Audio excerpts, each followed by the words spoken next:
Go to Then YouTube, get the link. I go to YouTube, which should be okay. And then I've download.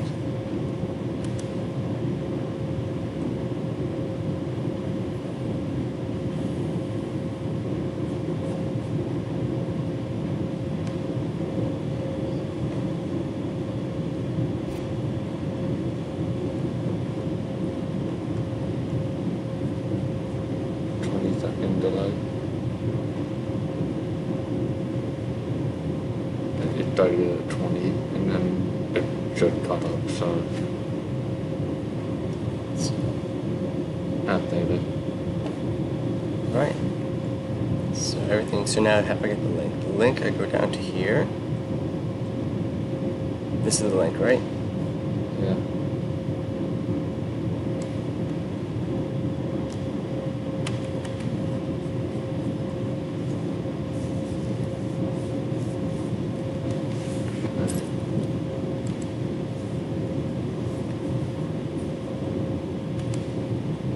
What do I do? HS staff or RPS staff?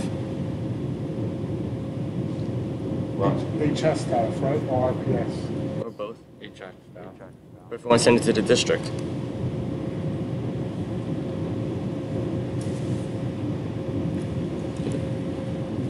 HS staff.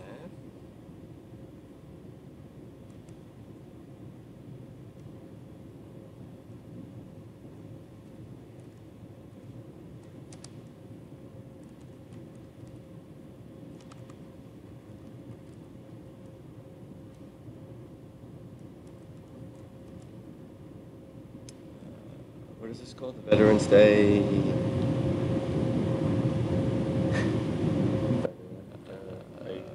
Assembly? Yeah, Assembly.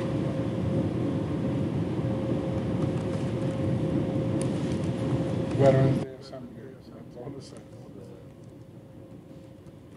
Did I spell veterans wrong? AN?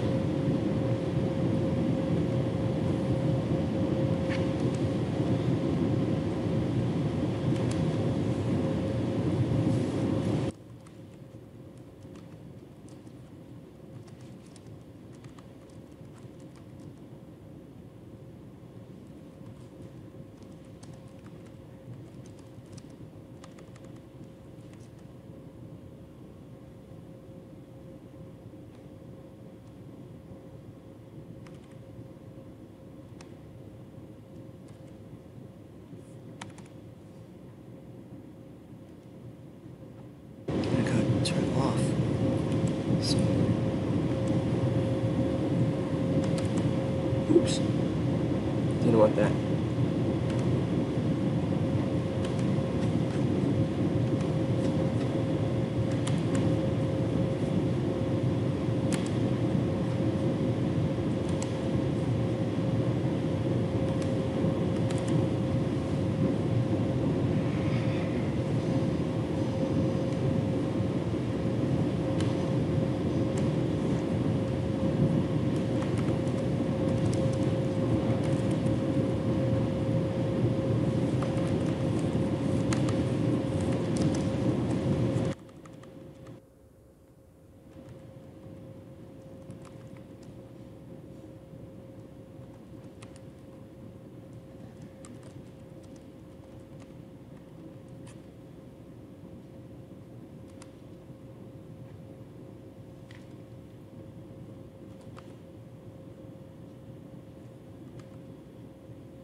How do I send it out to all the district? The district? Yeah. RPS or Yeah, RPS dot. dot staff?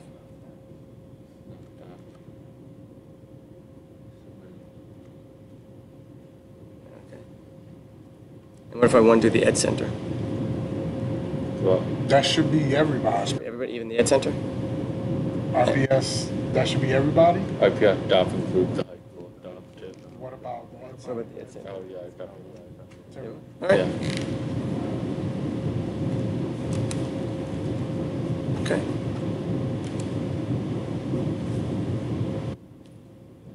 All right. Watch what you say. We're on live. Very dangerous walking around here with a live camera. And then get an audio feed.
Live feed.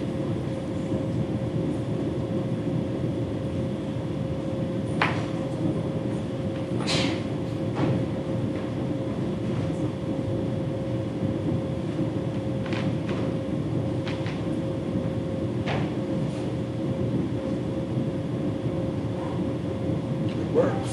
Working on your phone? Awesome. There's only one last thing I'd like you to do for me.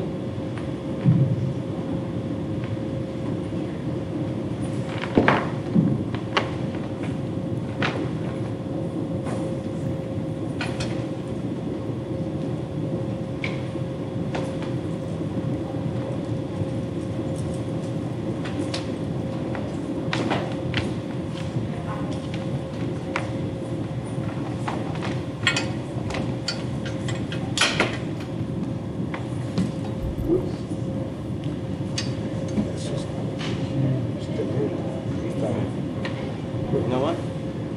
If you're trying to watch it right now, it's tough, but if you're in the classroom watching it, it's fine.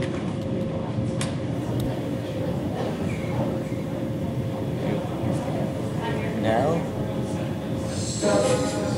excuse me. And the quality should be great.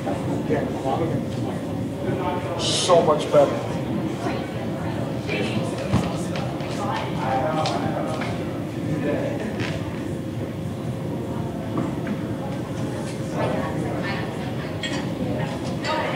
Can you just do me a favor?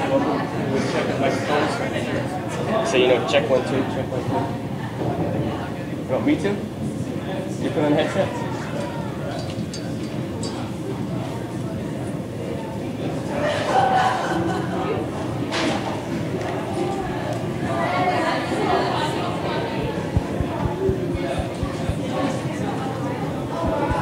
Sounds great. I can hear everybody nice and clear.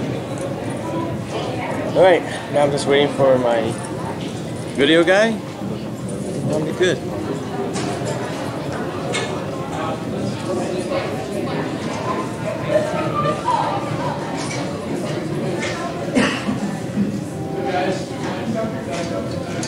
Hello, so no testing, right? No test right now. Okay, so come on over here. If you want to use headphones, you can. If not, don't worry about it. So this is a new camera. Is this ours or like? Yeah, it's new. I bought it for streaming because it works really well. Whoa, that has really good quality. Yes. So, come over here. Show you. Yeah, I'm just gonna Yeah, put get this. rid of your backpack. So, up here. Okay. I don't know what to why this side. Tilt over here. Lock the tail over here. Oh, don't stop for one time. And then basically this way and channel 2 is not going to go. Oh, okay. So So should I put channel 2 on or? one will be control and concussion. Okay, so both sides of audio are going.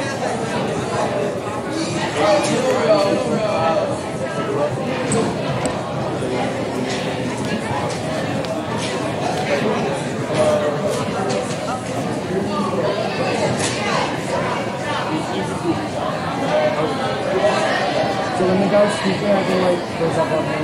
Yeah, I mean, I think what's going to happen is we're going to have an introduction, and then everything's going to and you're just supposed to start with the war. Yeah.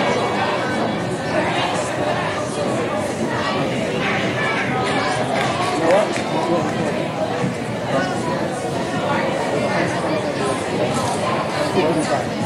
If I talk to you, the audio is Yep. I'm going to see what's going on. I'll be back in a few minutes. So like I said, if you want to use headphones, just to monitor, you can. If not, it sounds pretty good. only one side works. No, put them back on. Put them on.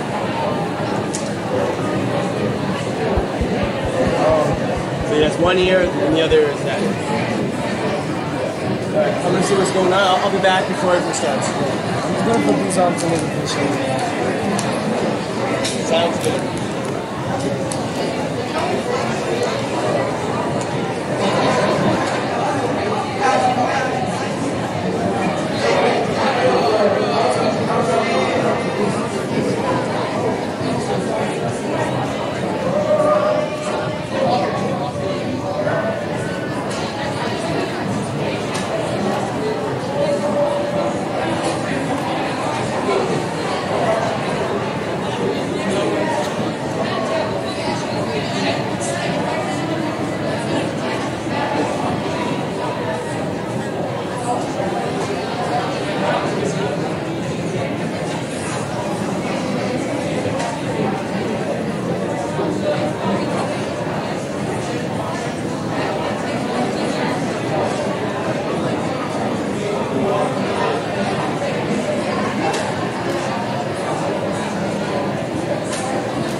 Good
morning. Good morning. Welcome. Please stand for the Pledge of Allegiance.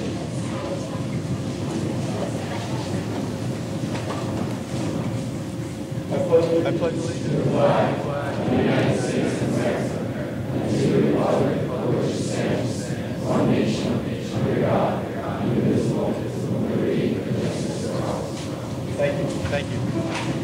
Please remain standing.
Thank you.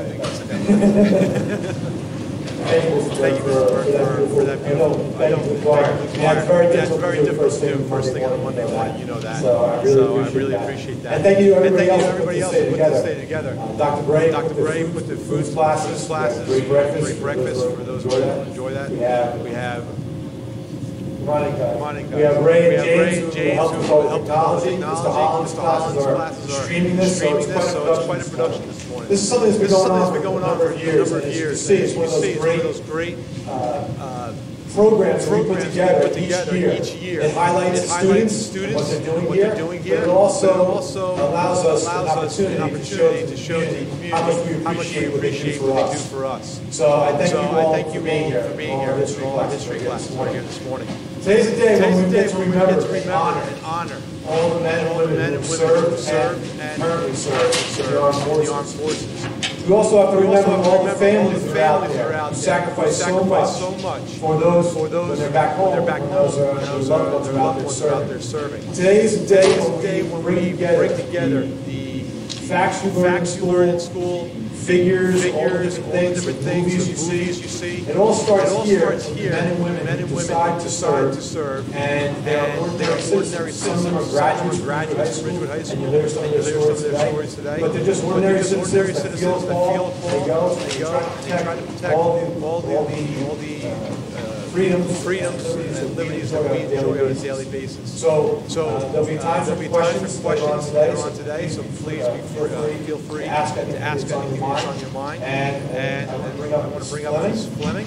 Coming up to speak or not yet? We're going to sing then you? Okay. And I want to thank Ms. Fleming for doing everything and putting this all together. She took this on from Mr. Donville, long-time social studies teacher, who really embraces strong, patriotic calling in his blood, and we really appreciate that. And lastly, all the veterans who are going to be speaking today, joining with us today, and we're really excited about sharing their story. So I appreciate that. Mr. Burke?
Good morning, everyone, and welcome. Thank you for coming to our very special event to honor our veterans.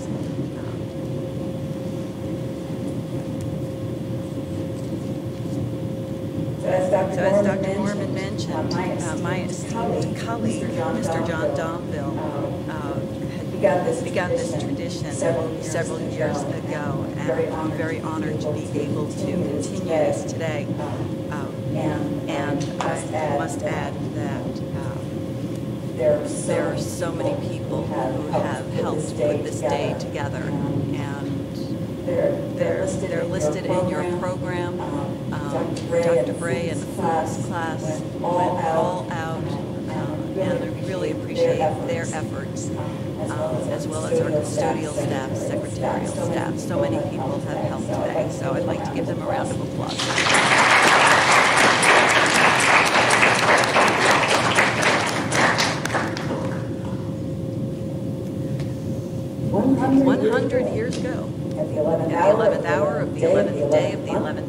of 1918, an armistice signed by Allied and Central Forces in World War I, went into effect. Devastation Devastation of World War I touched the lives of millions who hoped that this would truly be the war to end all wars. 1 1 year later, President Woodrow Wilson signed a proclamation declaring November 11th to be Armistice Day, a day to honor those who gave their lives and also those who made the victory possible. Wilson hoped the day would give Americans the opportunity to show her sympathy with peace and justice in the councils of the nations. In 1938, Congress legislated Armistice Day, a national holiday dedicated to world peace. I'm sure the foreboding events in Europe and Asia influenced the wording of the legislation. Within a decade, the nation had survived another world war with hundreds of thousands more casualties and more men and women returning home to families whose joy was tempered by the new challenges they faced in the transition to civilian life.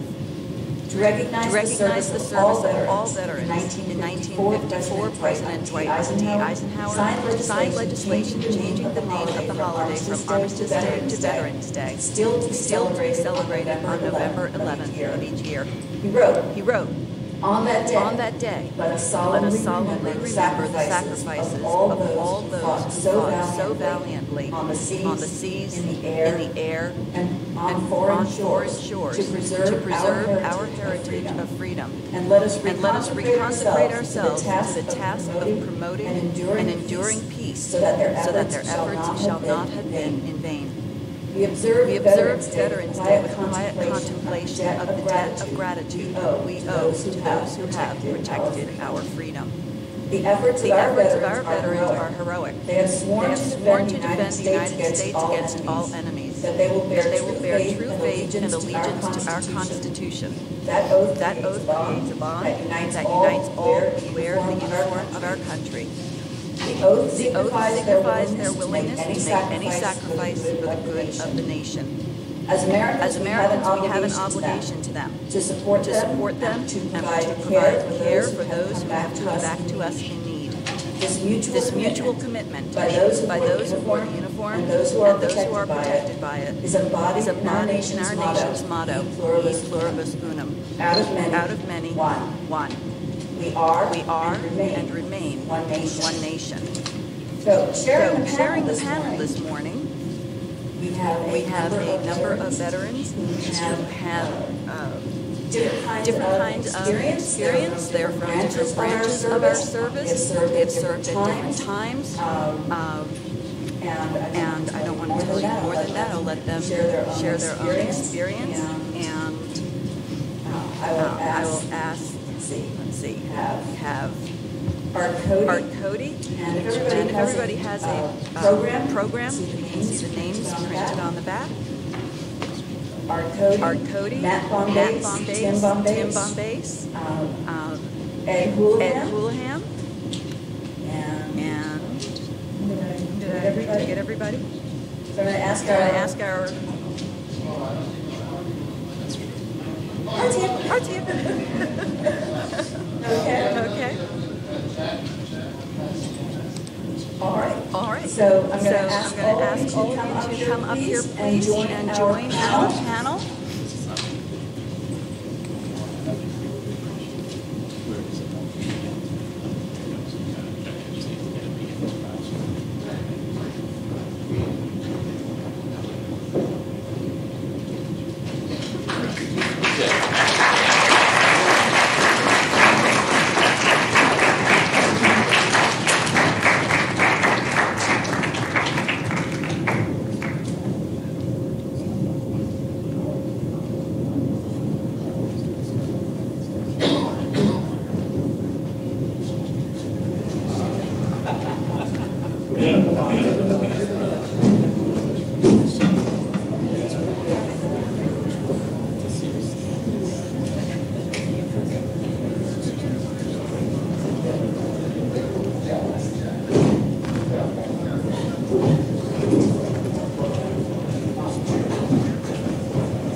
Shall we start with Tim? And gentlemen, if you could just give us a brief 2-3-minute synopsis of your experience, the branch you served or serving, and what you would like us to know about your service.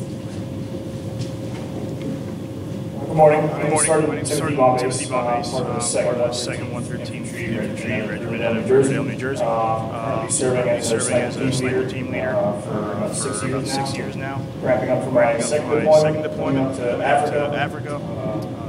Just tell you where I started, what I've been through. 2009, I signed up to join the National Guard. I left for basic training in 2010. It was 14 weeks in Fort Benning, Georgia.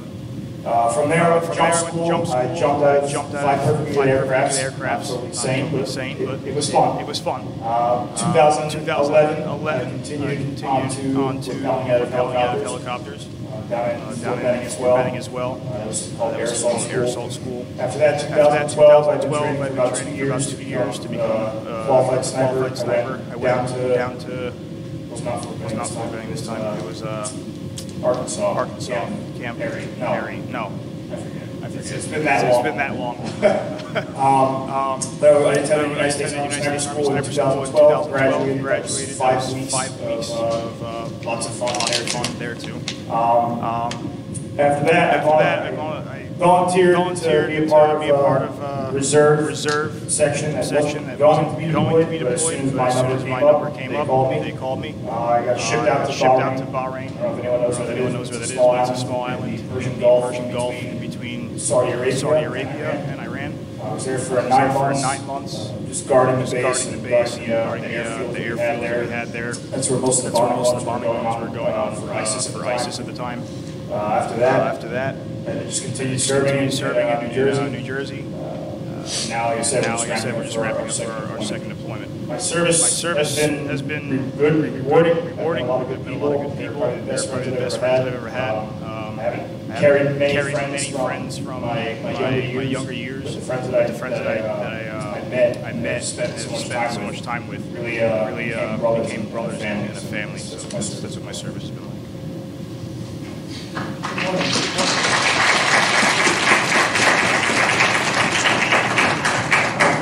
My name is Jack Marcassiano, and I was drafted into the United States Army in 1966. I served my basic training in Fort Wood, Georgia, went to advanced training in Signal School in the same place, wound up in the state of Washington for about 10 months, and in early 1968 I was deployed to Vietnam. I served in Vietnam for almost a year as a comm center specialist, where we would intercept the messages coming in from the North Vietnamese Army and the Viet Cong, and this would help us to deploy our troops and the military strategy that we had at the time. I was a 19-year-old kid at the time, being home. I grew up in Bronx, New York, and first time away from home, going to somewhere in the South, which I was unfamiliar with, and with the practices of the South at that time. However, I can say that my military experience was very rewarding. It made me become a man. I wouldn't trade it. If they'd asked me to go in again today, I would. So I think that everyone here should, just consider all the things that have been done by these veterans over the years to help us with these freedoms that we have today.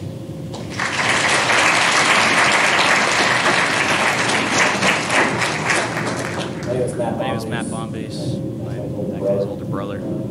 I enlisted in the Marines on my 17th birthday. I was supposed to graduate in this 2004 from Richard High School. I left early. By April, I was in boot camp. I missed prom, graduation. By choice, I just decided from a young age that joining the Marines was what I wanted to do, and nothing was going to stop me from doing it. I went to infantry school, I became a machine gunner. I was assigned to a brand new unit called the Anti-Terrorism Battalion. I did 2 deployments to Iraq, almost 2 years in total together combined. My first deployment, just give you little highlights, things that I remember vividly. first patrol I ever did in Iraq was actually to secure some of the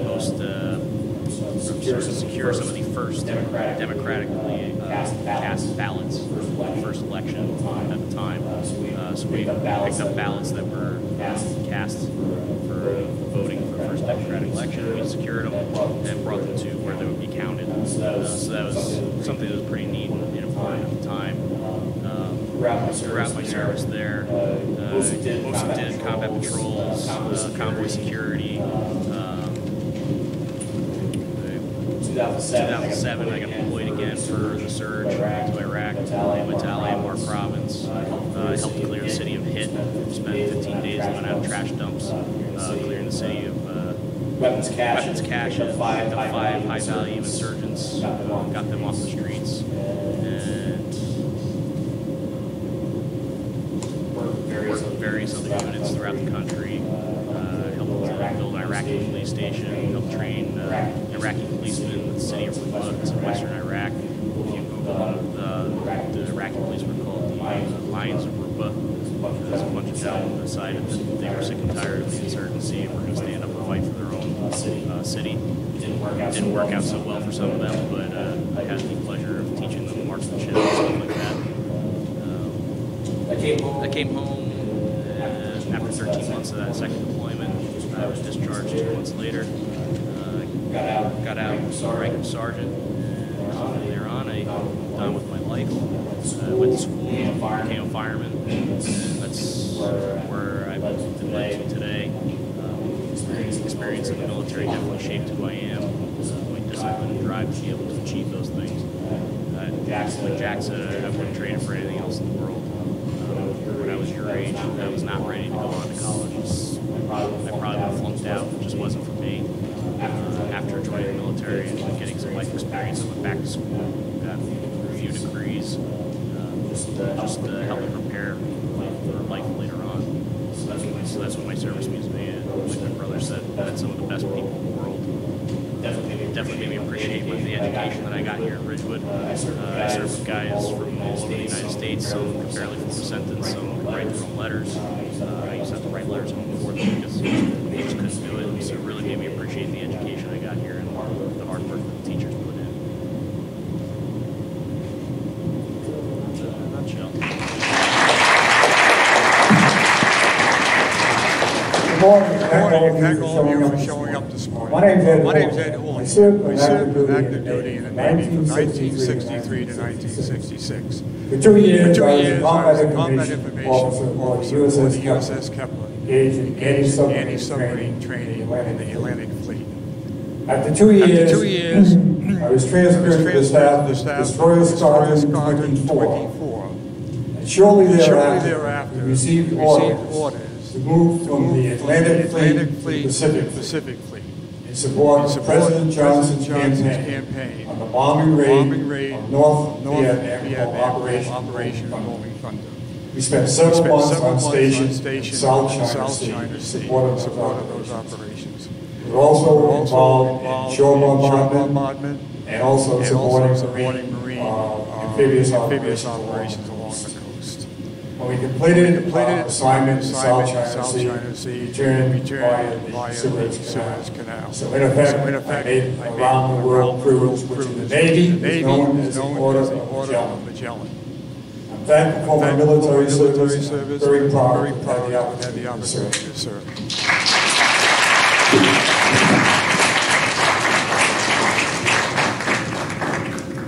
Hi, my name is Mark Cody. I've been a Ridgewood resident for about 22 years. Three of my children graduated from this fine institution. All in all, I spent 34 years in the military.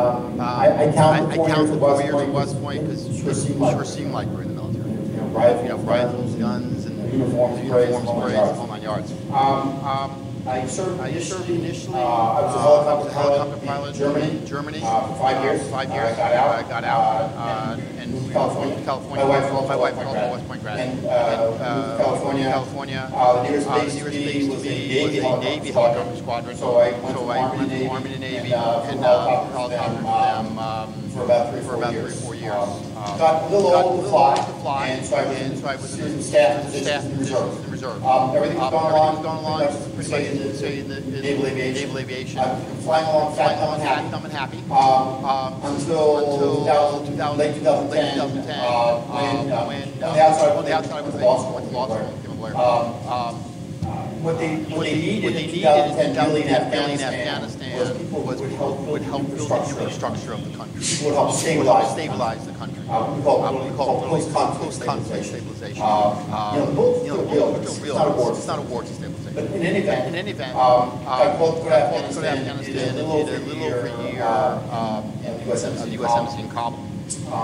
One of the things that strikes me when I'm thinking about the idea of pluribus out of many one, one of the neat and unique things about the military, and some of my colleagues touched on it, is that in the military, you're going to men and women from all over. For example, my roommate at West Point, Hispanic kid from Newark. I remember one of my best friends in Afghanistan was a hipster from Los Angeles. One of the best riflemen, kids from Iowa. And maybe even a further example, I was on the Enterprise on 9/11, and the speed at which young men and women turn and to do what they need to do, to me was amazing. I remember a lot of these guys are not even U.S. citizens. They're Filipino kids, Filipino men and women who are working on really sophisticated American aircraft. And lastly, I think there's some discussion of women in the military. The thing I remember in Afghanistan, very often, you'd look at who was on the turret, who was on the gunner on the vehicle you're in. A lot of times it'd be young lady from Louisiana National Guard. Again, people from all over. And I think what happens is you may be coming from different cultures, but that culture gets the military culture. Never really leaves you even after you get out. The way you think about getting things done, the way you think about pulling for other people, reliability, being there, and without no question, you know this person will help you because they are your sister or your brother. That is a great, beautiful thing. So the thing I would what can you get out as students at Richard High School is try regardless of what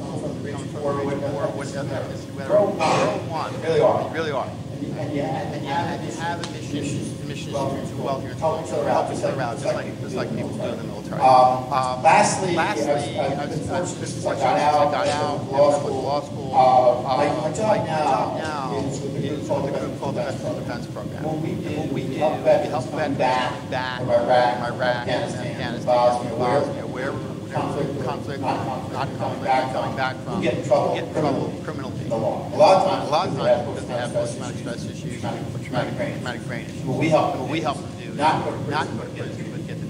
So I think that's what I've gotten out of my military experience.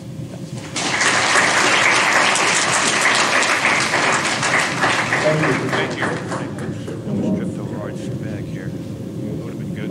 My name is Jack Garrity. I'm a 1964 graduate of the United States Naval Academy. When I got out, I immediately went to Vietnam, a charter member of the Tonkin Bay Yacht Club. In other words, when all the action started, I was right there. We did ASW work. Came back, and I thought it was pretty good being in the Navy. I had a convertible. I lived in California. I was a kid from the Bronx. Here I am driving around. Girls are in California. I thought it was pretty good. I attended a school in Rhode Island, and then I was stationed even in Florida. Good. In Hawaii, where the California experience was even better. So see the Navy, join the Navy, and see the world worked out for me. However, in 1969, as I put it, I vacationed in Southeast Asia. Of course, I didn't do that really. I was in charge. I was XO squadron. Those PBRs, Patrol Boat River, which basically we did something called night ambush, which is exactly what you think it is. At one point, I had 30% casualties in my group, and I had to write 2 letters home to people who I lost, to wives and children. 26 years old, writing a letter home to a wife and children just lost their husband. Think about what would you say? Well, the answer is you do the best you can, and I thought I did so at the time. After I got out of the Navy, I was in the financial business, and I've lived in Ridgewood since 1974. If you wanted to go to West Point or Annapolis from 1980 to 2000, you probably would have come through my committee. I worked for Congressman Marge Rockman, and I was head of a service selection committee, and I'll tell you straight out, Ridgewood High School produced some of the best people, young people in this congressional district, and so you should be proud of yourself for going to a good high school with good teachers. I have one really message for you today, which is take care of the crew, and the crew will take care of you. What do I mean by that? If you're in charge of anybody, whether it's civilian or military, always remember they're the person who's going to make sure that they do the job correctly. If you give them the chance and treat them properly, they will make you look good because if you take care of them, that's the way it always works. So good luck to everybody. And God bless you.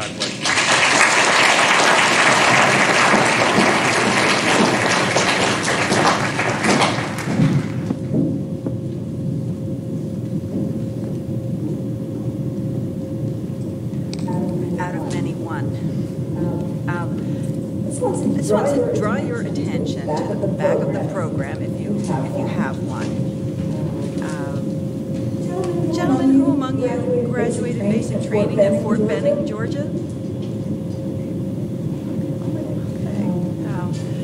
In 2016, I had the honor to attend the graduation of basic training of my son, who is serving overseas in Germany at the moment.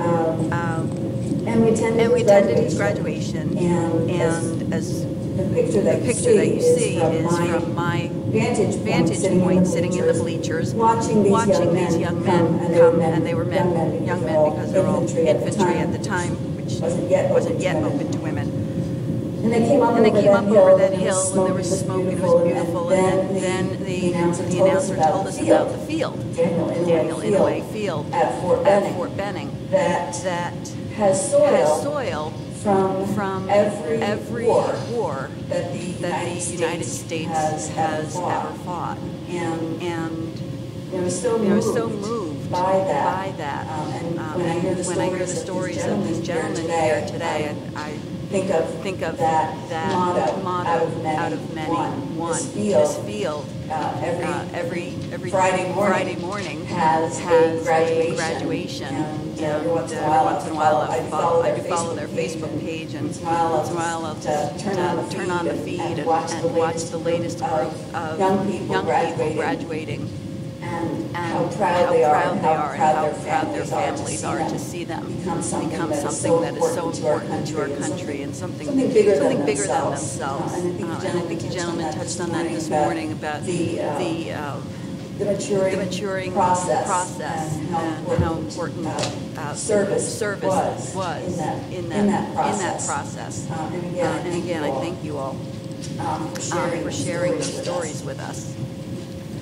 So at this time, I'd like to open it up to our audience to see if we have some questions that would like to ask.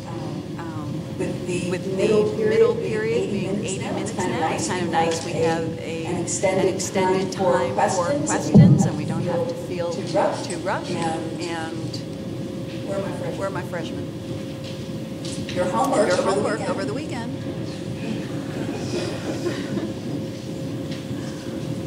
Where's our first question?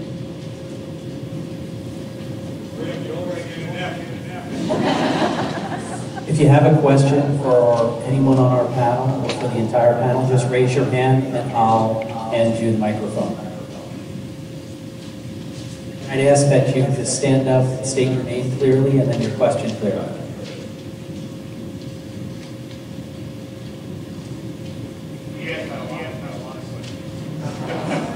Sixth and seventh graders have hundreds of questions. Let's go.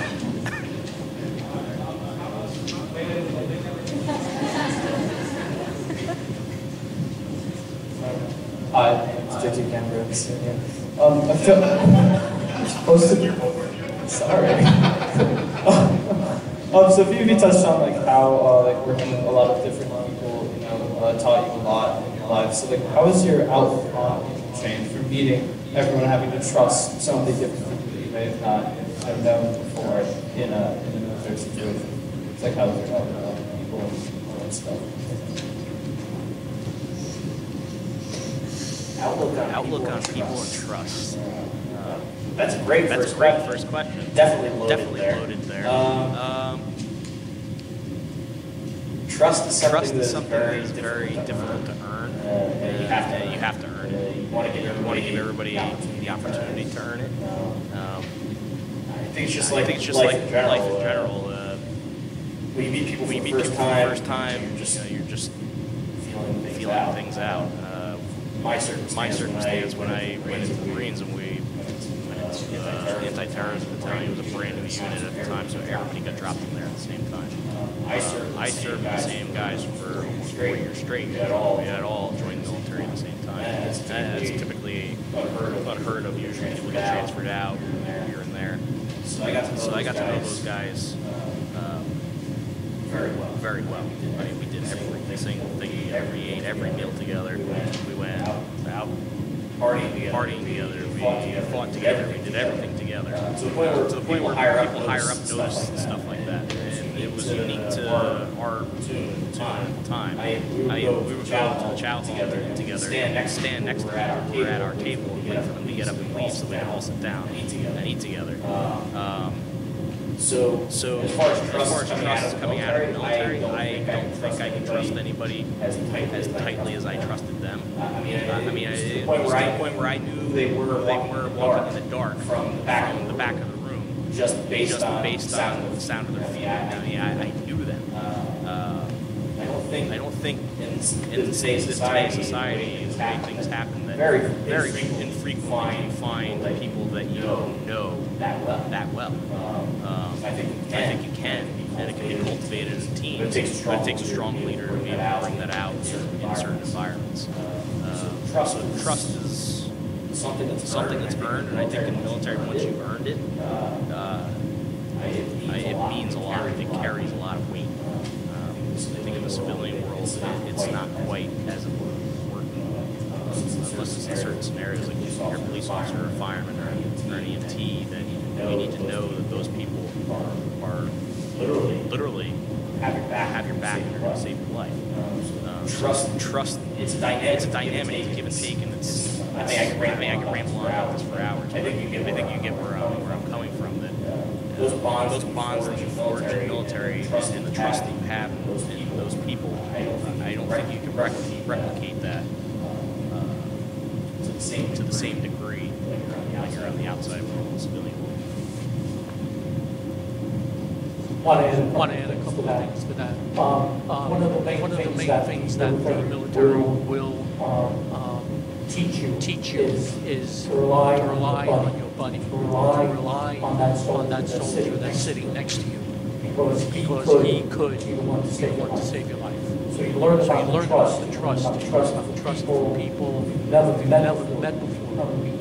Coming from halfway across the country, from states that you're not even familiar with. You learn to live with these people, you learn to trust these people, you learn to eat with these people, and you learn to rely on these people to help you get through the days that you'll be in the military, and if you're deployed to a combat area. It's one of the main things, as I said earlier, that the military will tell you. Rely on somebody. The only way you can do that is to trust them. Trust takes a while, to trust someone who is from California and you're from New York, and you know who they are. But you eventually learn how to trust them. I just recently had a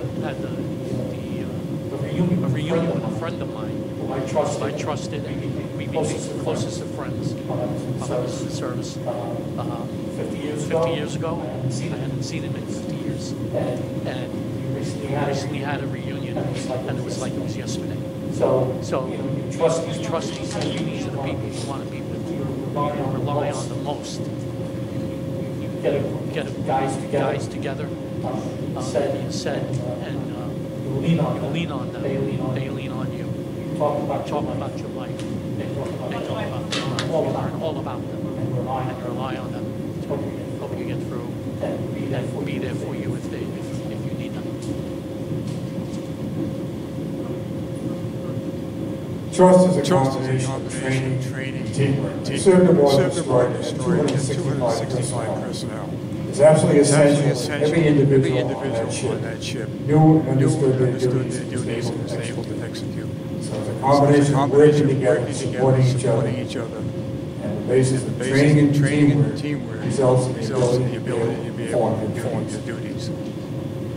Yeah, the only thing I'm going to add to that, my colleagues said, one of the things we have going on is, if I know I'm in this particular regiment or some aviation squad or whatever, somebody new comes to you, I know what schools they've been. I know this fight school at Fort Rocker, Army, or Pensacola, so I know how they've been. So a certain part of the trust is knowing the person's background. That's, I think, one of the things about the amount of time they invest in people's trust. You have confidence when they show up. The only thing I did, we go to a service academy. They have an honor system, and that's basically how your whole life is going. That's the way I sort of approach people. Since then, you tell me something, I'm going to believe it. Bang, just like that. And to some degree, that's the way everyone should govern their lives. I had people who served with me who spent 5 years and 7 years in the Hanoi Hilton. Because of the training they received, they trusted each other to get out of that place, and they did. So that's everything else that the gentleman said is fine. Thank you.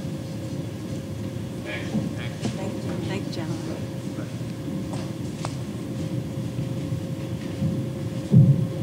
My name is Joe Hernandez.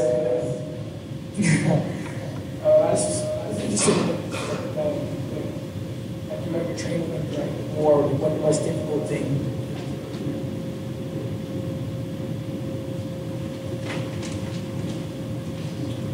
As far as emotional or physical? Anything? Okay. I'm a father of 10 children, and my first one when I left for a year, she had just gotten to first grade. You don't really think about what's going to happen when you're gone.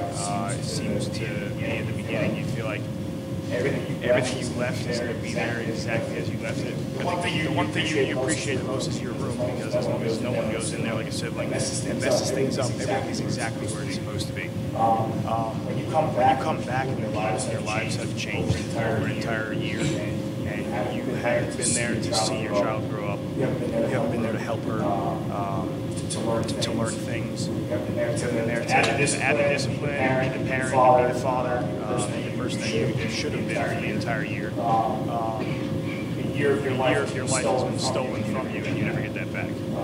That was one of the hardest things, is coming back and looking at my child and her having grown so much that I didn't know who this person was anymore. She still had the basis of who she was when she left, obviously, but a year for a child is an incredible time. And just seeing that and coming home and seeing the differences, just a small thing like a kitchen remodel in my parents' house. It took 6 months to really remember where the plates were, and that really aggravates you. You go into your own house, you're like, oh, I just want to grab a plate, and you just see cups. Or you try to joke around with your daughter in the same way and say something, you get a response back from her, and that's lost on her now. She doesn't remember that. That was the hardest part, I think, emotionally and physically to a degree, when you just sit back and start understanding how tough that was. Like you said, you never get that year back. It's lost on you forever. Their lives moved on. Your life moved on in a completely different way. It's not like going on vacation for 2 weeks and you come back and everything was exactly where it was. Things changed. It doesn't come back. So in my case, it was first of all being drafted into the U.S. Army, being taken away, basically from what I knew, from my father, my sister. On the same day I was drafted, my twin brother was drafted as well. Went into the service together. So I had a little bit of an emotional support there because he was with me through basic training. But the biggest emotional upheaval came for me when I came home from Vietnam.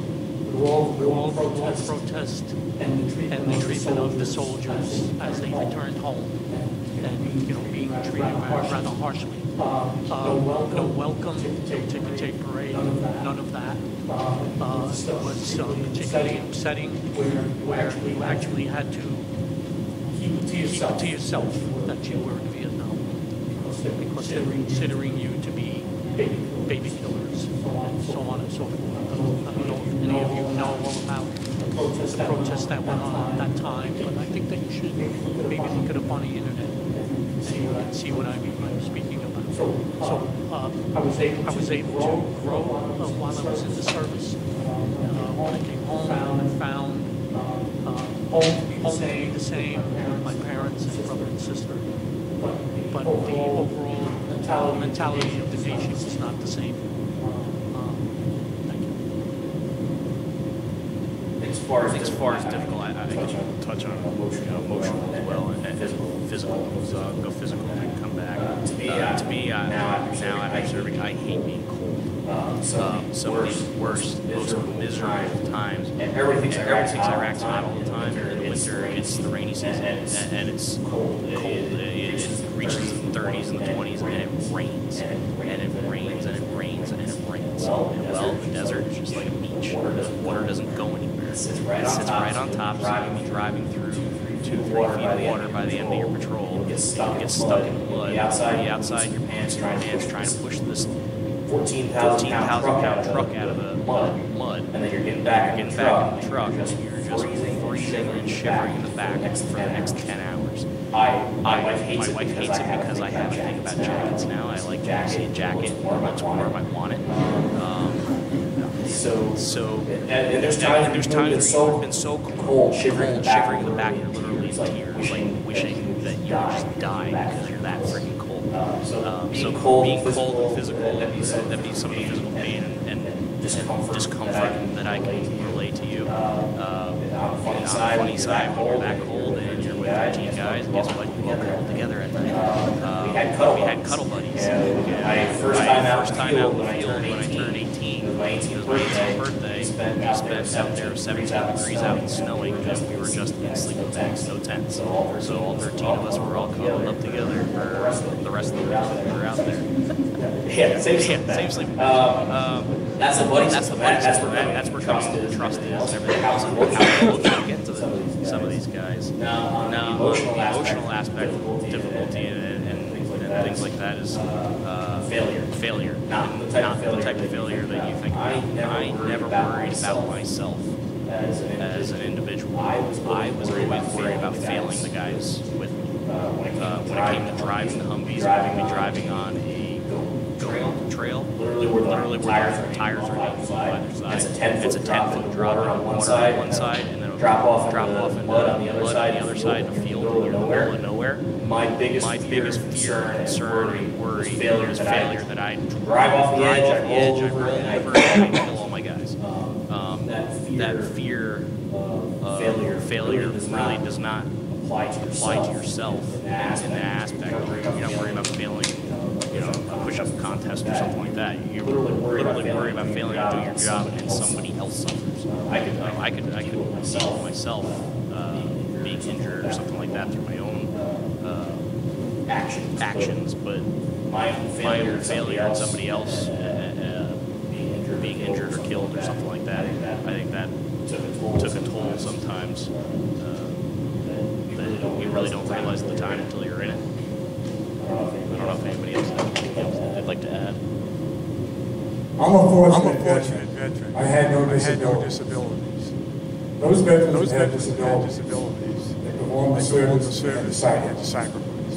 They deserve it. If I have an opportunity to help a disabled veteran anyway, please take the opportunity and do it. I think about both emotional times, and what really reminded me of is every week at the end of the week in Afghanistan, they would have literally the Fallen Heroes report. And you get the names, the ages, and the ranks of people who had died. And what always struck me is how young men and women were. 19, 20, 21, that kind of thing. To me, Egner sometimes I would read, and you see him as a 23-year-old first lieutenant. Pretty much know that person's public service academy. Probably at that age, be in theater that young. I think, okay, here's somebody that whole lives in front of them. Who probably pretty bright, probably does really well in high school, doing really good things, and they're gone. That always kind of bothered me. The other thing I think is that folks have said is when you get home, it is different because you spend a year away. And so part of the thing is the job you had, work you had as a civilian job is moved on. Particularly I think with respect to children. I'll call him out because he's not here anymore. Ryan Cody, my son, went here, and another son, Patrick, where both those guys were home and Afghanistan. I often say, nation building is a snap raising those two.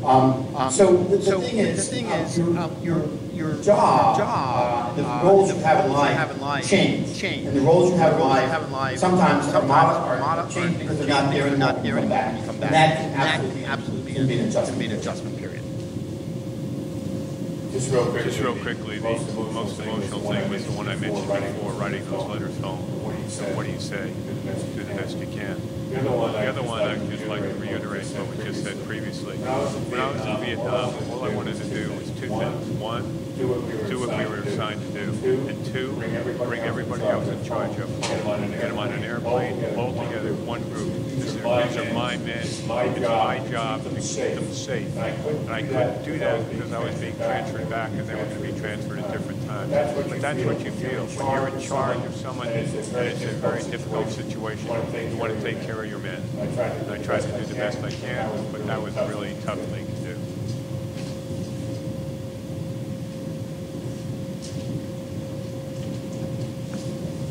Right here.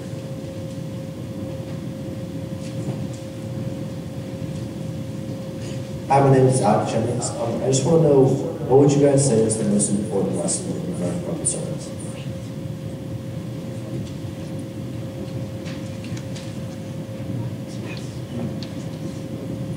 There's quite a few, but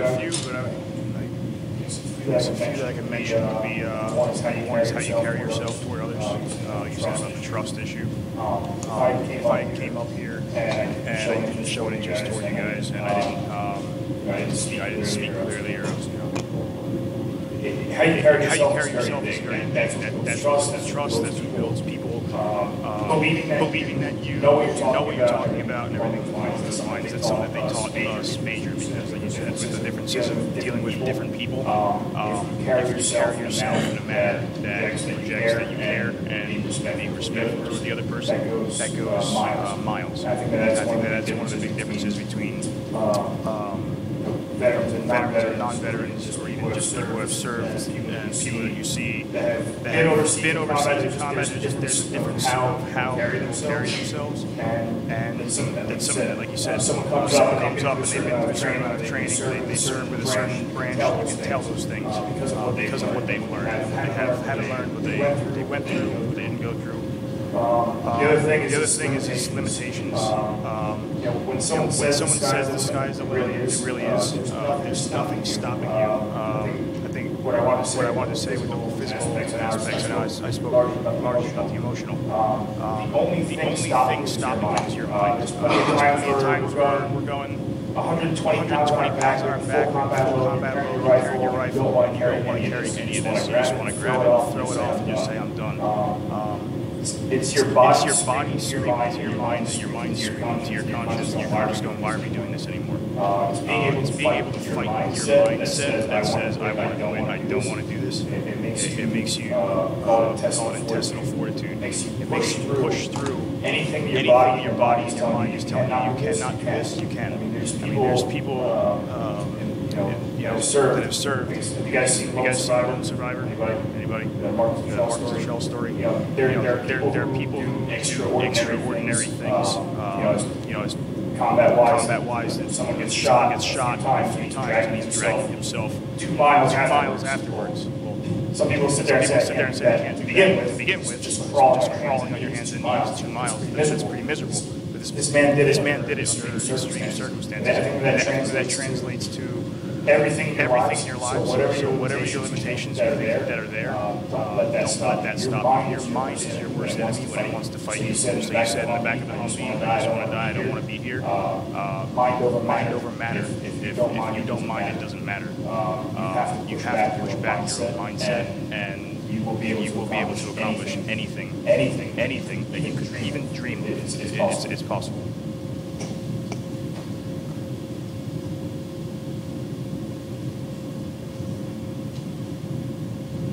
I just wanted to add a few things. A little bit kind of funny. When you go to a service academy, you get to keep your gear in good shape. Well, even to this day, my wife says to me, "You remain strange." I fold my own laundry. Still do. Stack things very neatly, and it's kind of a little weird thing to do. But you get very regimented when you're trained, and you're always the mind over matter, which was commented on, is absolutely correct.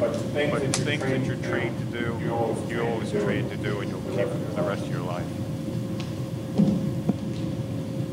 Whatever we're going to experience, show up in time. If you're early, you're on time. If you're on time, you're late. If you're late, don't bother showing up. That's pretty much what we learned. There's the back. One in the back.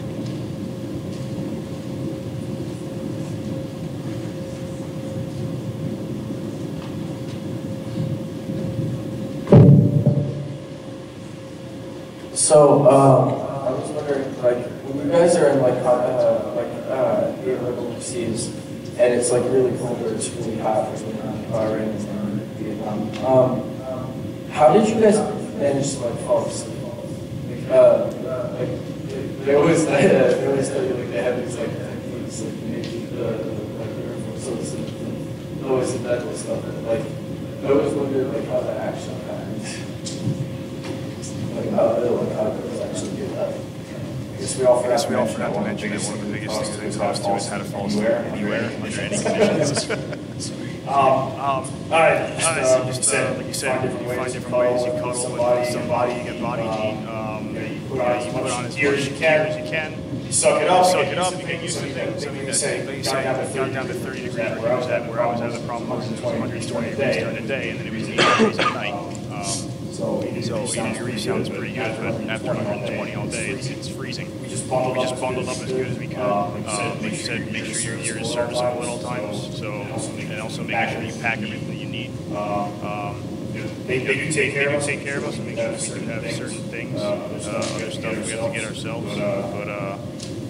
Just thinking outside the box sometimes is really the best way to fall asleep. If you do fall asleep when you're in the military, you got to sleep with one eye open, especially if you're in a combat zone. You need to be awake and cognizant of everything that's going on around you.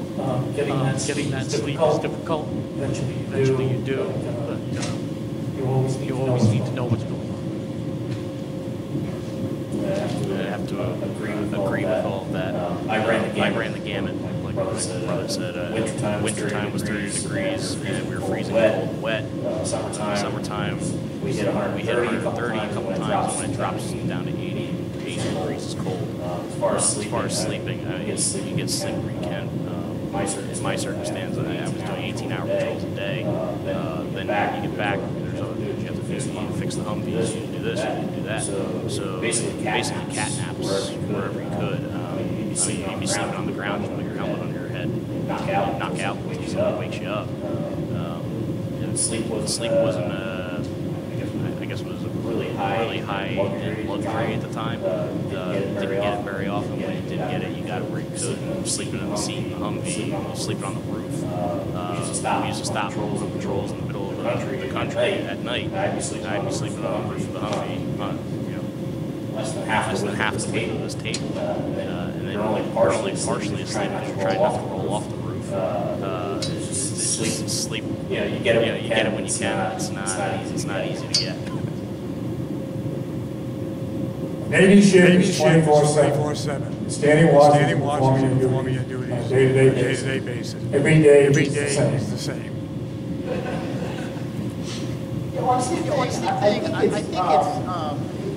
It's an acquired skill, if you will. It's an expression that you can sleep on command. Because there are times the opportunity to sleep not depending on the environment you're in. Can be few requirements. Get used to, hey, literally I can take my hat or roll up shirt or whatever. That's now that works fine. You put that underneath the rock or on top of the rock. Just rest right then. It's a lot. The other part of it is so doggone tired, it's going to crash anyway. One quick note, if you're doing night ambush, you have 2 men up and 2 men down on a 4-man boat. In other words, 2 are looking and 2 are kind of running. So the answer is you never really sleep because you never know if someone's trying to creep up on you or cross the river, and it's your job to stop them. So the answer is briefly, with difficulty, that's how you slept.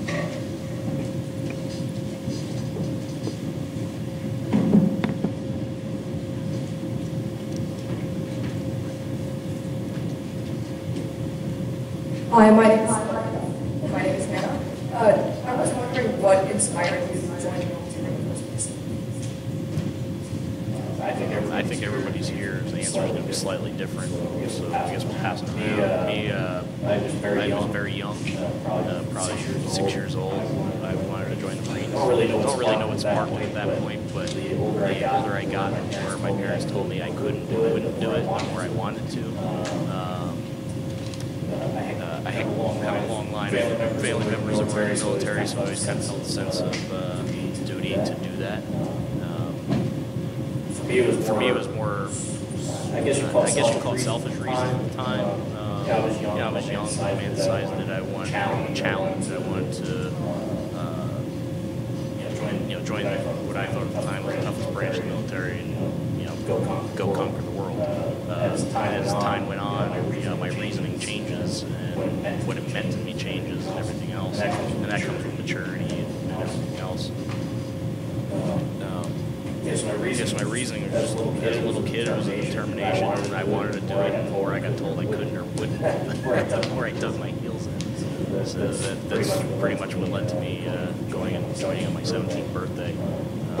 My mom, at the time when you're 17, you're still legally a child, so your parents have to sign their rights away.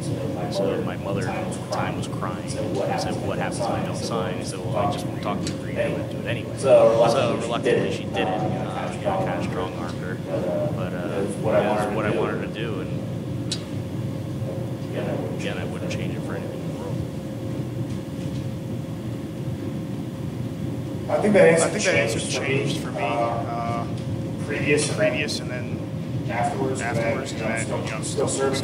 So I've read up a few times and why I continue to do it. And even looking back, yes, like I said, I think it changed. Before I joined up, I think one reason I wanted to go was because I looked up to my brother. I looked up to other people, and I wanted to serve in some manner. But also, like you said, me and him, since we were 5 or 6 years old, I would dress up as a special agent, have face paint on, and be in meetings, be running out of the house with our super soakers, shooting each other. Acting like we just want to be in service so bad that we always romanticized it.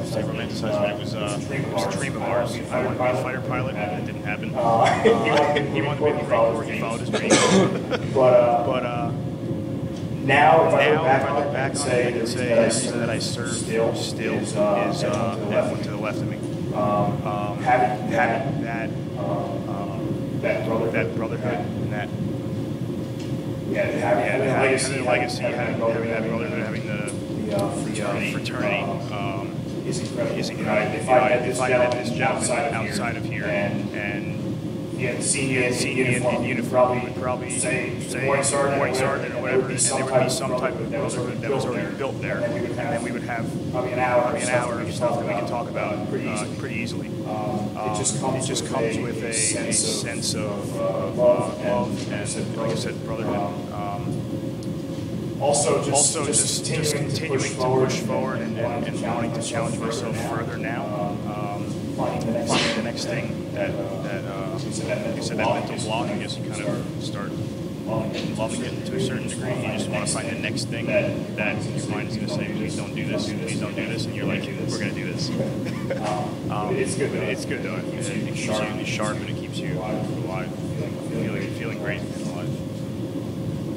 As I said earlier, in my case, I was drafted into service. It was the law at the time.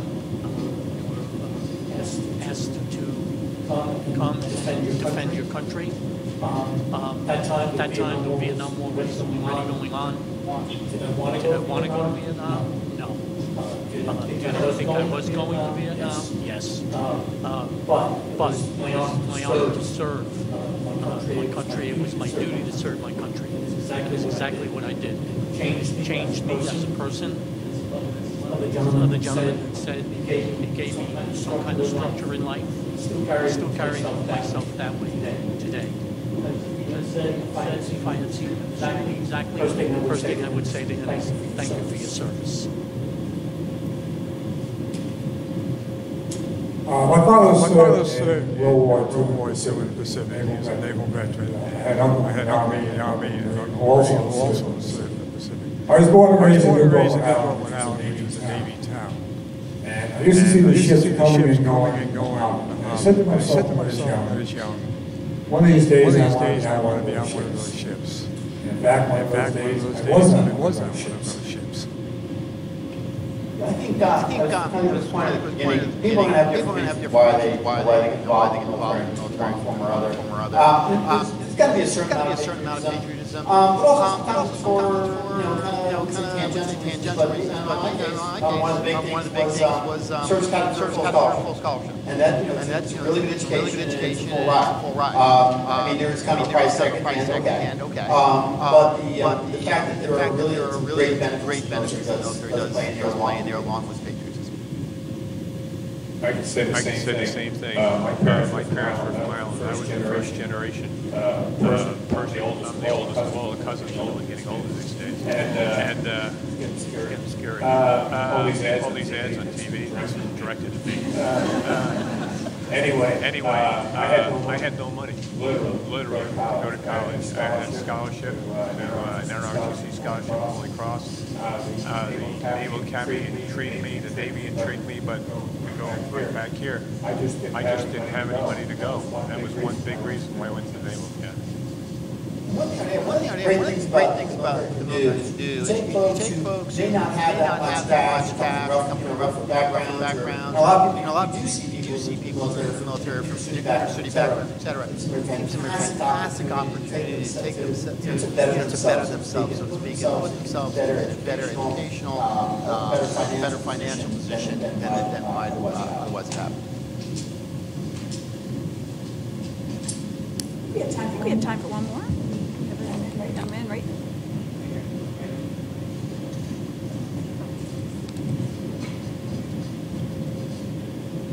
So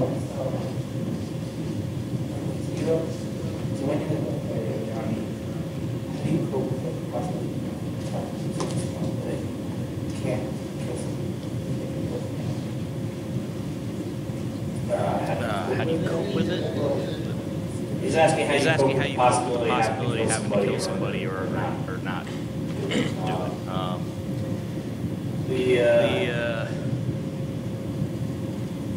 When you're young and dumb and you join the military, training takes over. The more you do things, the more confidence you have in it, the more that takes over in a stressful situation.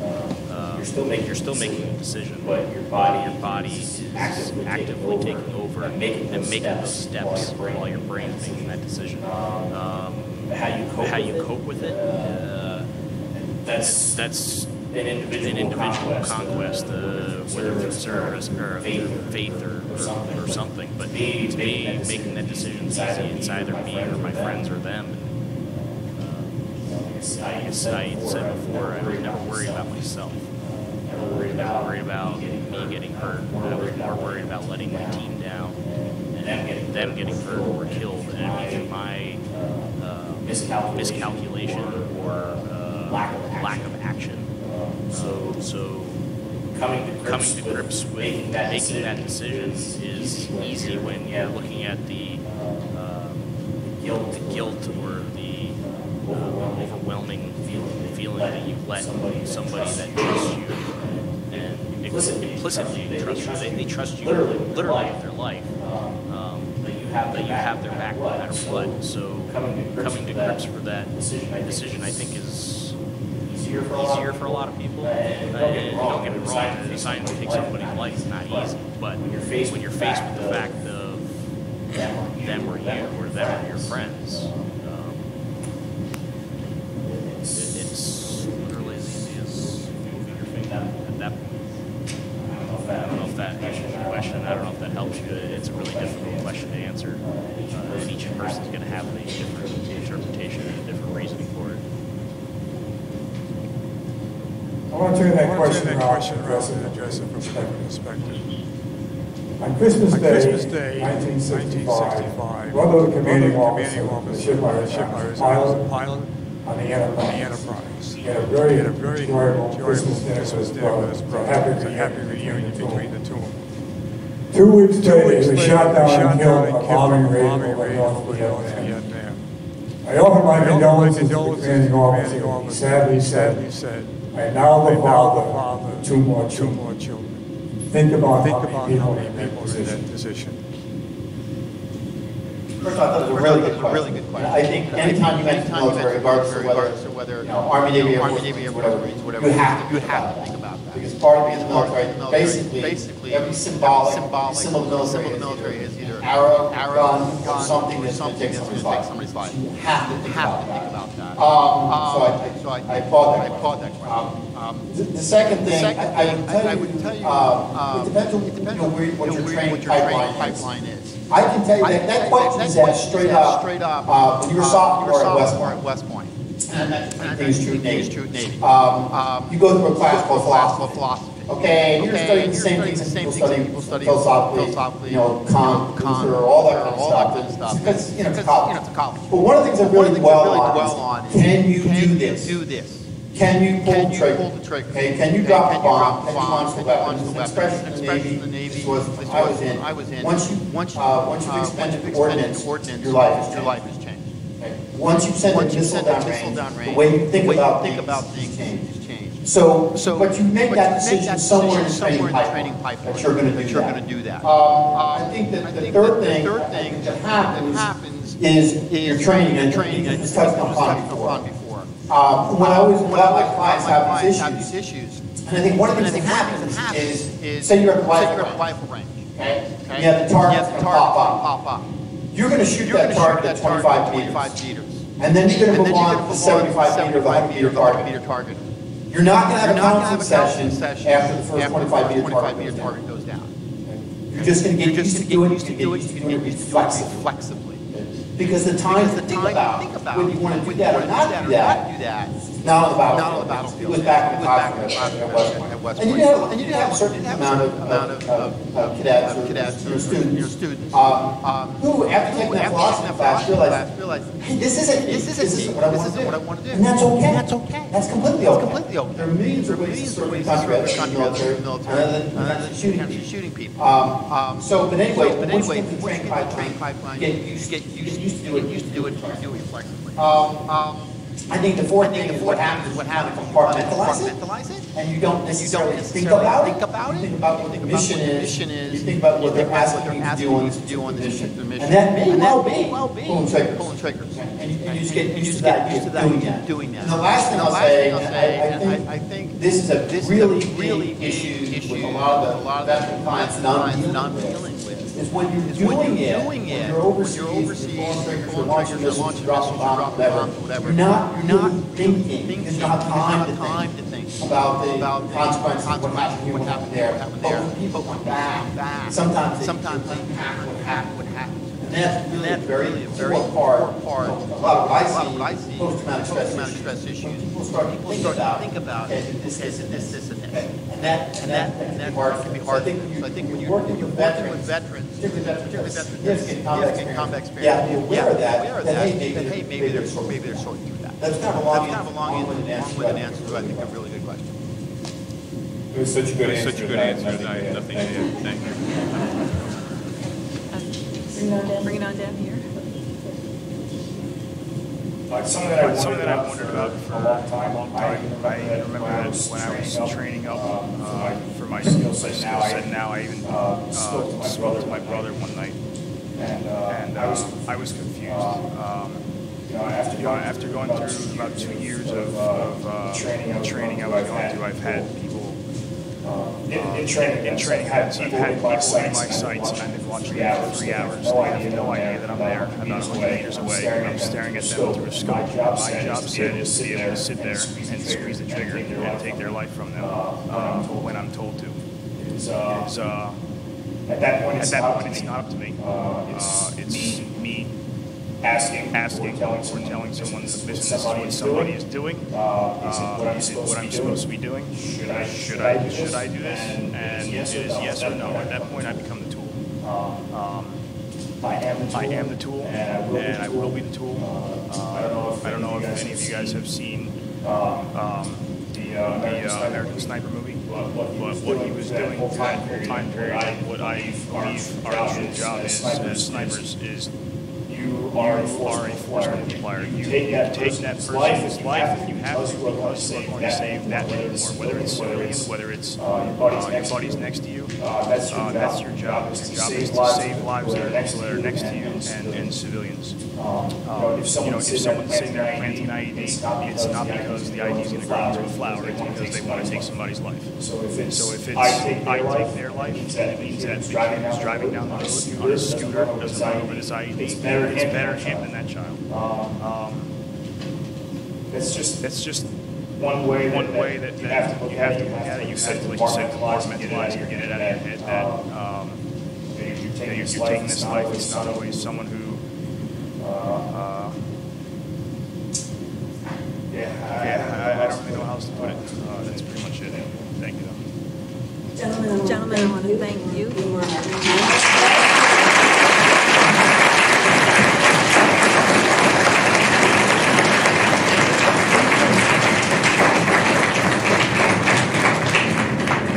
and ladies and gentlemen, I just want you to remember that these gentlemen represent a very special, less than 1% of our population that serves in our armed forces today. And the job that they are doing is so important, making all other jobs possible in the United States. I know teachers like to say that we make other jobs possible, but you gentlemen are protecting us and keeping us free and able to pursue our talent, and for that we owe you such a debt of gratitude. Thank you for being here today. And yes, Estelle is right. Thank you all.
done. Yep. Pause, awesome. Then you have to go over here. Go to this guy.